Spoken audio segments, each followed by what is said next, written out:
So listening to both of those loops back to back, I would say that the second one sounds a lot tighter.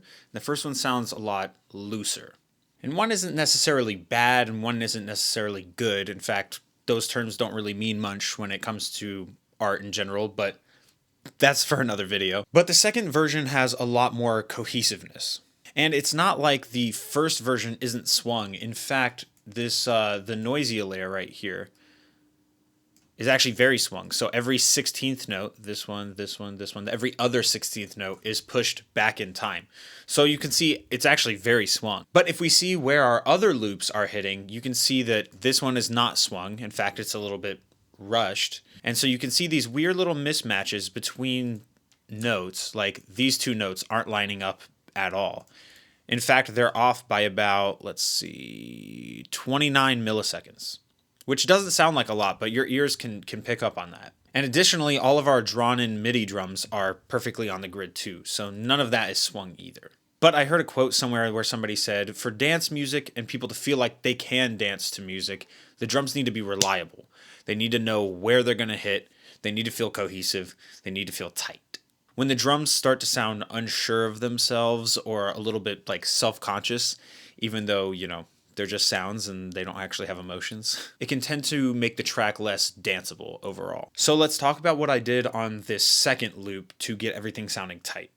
So we'll just go ahead and delete our second loop and make a copy of our first loop. So the first thing that I'm going to do is get everything quantized. We already know that all of our MIDI is perfectly quantized because I just clicked it in. But this audio is going to need to be quantized, and it's going to need quantized on a 16th note grid at 100%. You can see that right here in the quantize setting. So if we hit apply, you can see it's perfectly 16th note gridded. Just going to go ahead and do that to all of them. And we're actually going to want to use the beats warp mode on the one-shot warp mode right here on transients. And I enjoy the one-shot mode when working with percussion, but experiment here and mess with these other modes, see what you like. So go ahead and do that to all of them.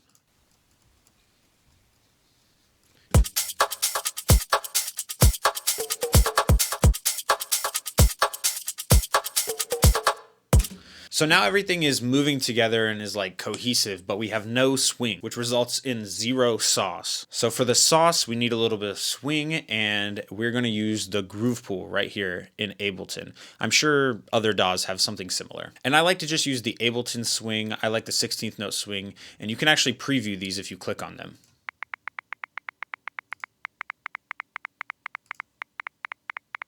So that one is super, super intense. We're going to grab that one for now, and I'm going to show you why here in a second. And since our audio is all warped and everything, we can just grab this and throw it straight onto our audio tracks. And you'll see it pop up right here. It'll tell us which groove we have selected. And then we can also go ahead and toss it onto all of our MIDI. I'll just consolidate those. Drag it onto all of our MIDI. And same thing in the MIDI. You can see our groove right there. So what's cool about this is that whether you work in audio or you work in MIDI, the swing and the groove can be applied to either. So whatever workflow you like, there's no excuse to not have swung, saucy drums. So now if we listen to this, we have a lot of swing, like a lot of swing. So to dial that in, we're going to use this little timing knob, this little timing control right here. And if we bring it to 0, you'll hear no swing.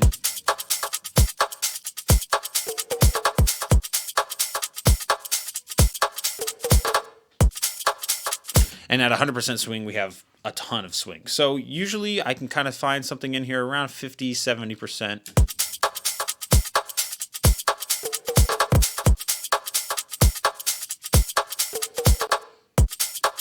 But it's nice because once you have a lot of elements all tied to this same groove, you can just mess with that timing and mess with basically the global groove of everything, the global swing. And if you ever want to replace this and say use a different one of these grooves or something, all you got to do is drag right onto there and it will automatically link it to everything you already have that groove on.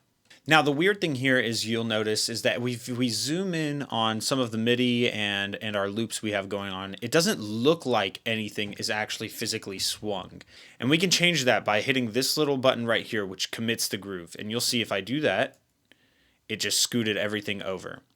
But I like to leave my groove uncommitted because I like to be able to go back and maybe later in the writing process adjust the swing or add a different groove or whatever.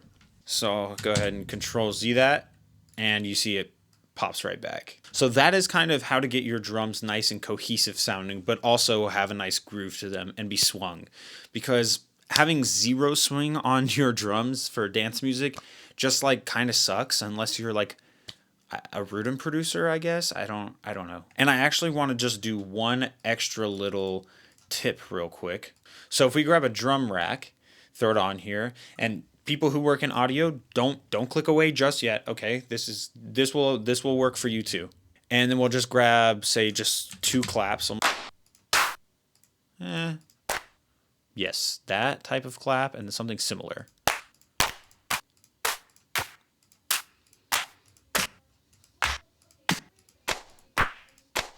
That's cool too. Okay, and there's just some lows going on in here. I'm going to filter those out a bit. Same with this one. And then I'm going to pan one way left and pan the other one way right. And we'll just draw in some really simple MIDI like that. And what we're going to do is listen to how it sounds with just the MIDI like this.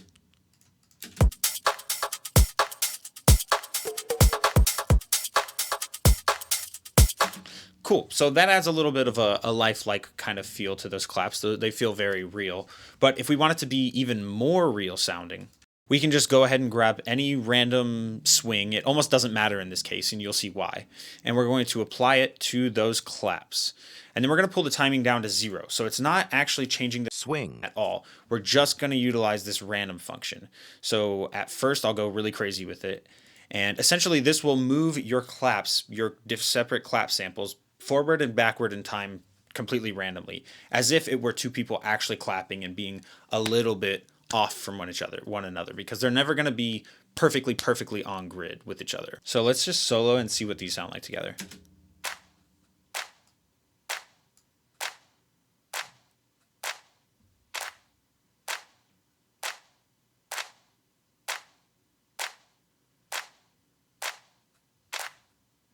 So that might be a little bit too much, but let's just go ahead and see what it sounds like with everything else.